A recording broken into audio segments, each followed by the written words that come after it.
ఏంటయ్యా అంటే 3 నెలల పెన్షన్ కూడా ఇచ్చేవాడు జగన్ మొదట్లో. అవునవును. అప్పుడు ఏం చేసేవాళ్ళు అంటే ఈ శ్రీకాకుళం వాళ్ళు, విజయనగరం వాళ్ళు వీళ్ళందరూ హైదరాబాద్ లోని 3 నెలలకు ఒకసారి వచ్చి తీసుకుని పోయేవారు. ఒక ఛార్జీతో సరిపోయేది. తర్వాత జగన్ దాన్ని ఏం చేశాడు, ఏ నెలకి ఆ నెల వచ్చి తీసుకోవాలన్నాడు. దాంతో పెన్షన్ పోతుంది అన్న ఉద్దేశంతో ప్రతి నెల వచ్చి తీసుకున్నారు. వీళ్ళు దాన్ని 3 నెలలకు ఇస్తామన్నారు, ఇప్పుడు 3 నెలలకు ఇస్తున్నారు. ఆ విషయంలో అప్రిషియేట్ చేయాలి. అది ఆ విషయంలో అప్రిషియేట్ చేయాలి. మంచిని మంచిగా అని చెప్పుకోవాలి, చెడుని చెడుగానే ఉండాలి. అది అతను తప్పు చేసిన దాని వల్లనే దెబ్బతిన్నాడు అతను. ఇక్కడ పోయింది అది. బేసిక్ గా అయితే చెయ్యని వాటిని చెప్పట్లా వీళ్ళు. అది పెన్షన్ పోయా నేను చెప్పినట్టు ఇప్పుడు టోటల్ కనీసం 5 లక్షల మంది ఉంటారండి చీఫ్ అండ్ బెస్ట్. 60 ఏళ్ళు దాటిన వాళ్ళు, పెన్షన్ అర్హులైన వాళ్ళు. ఎవరు తీసుకుంటున్నాడు అప్లికేషన్? ఎక్కడ తీసుకుంటున్నాడు? సచివాలయం తీసి పడేస్త్రీ, వాలంటీర్ తీసి పడేస్త్రీ.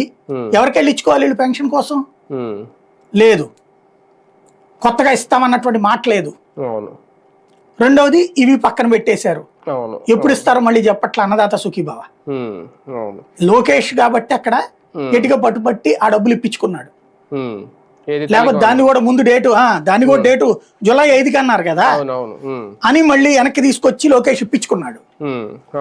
ఇది మాత్రం అచ్చెన్నాయుడికి చేత కావట్లేదు.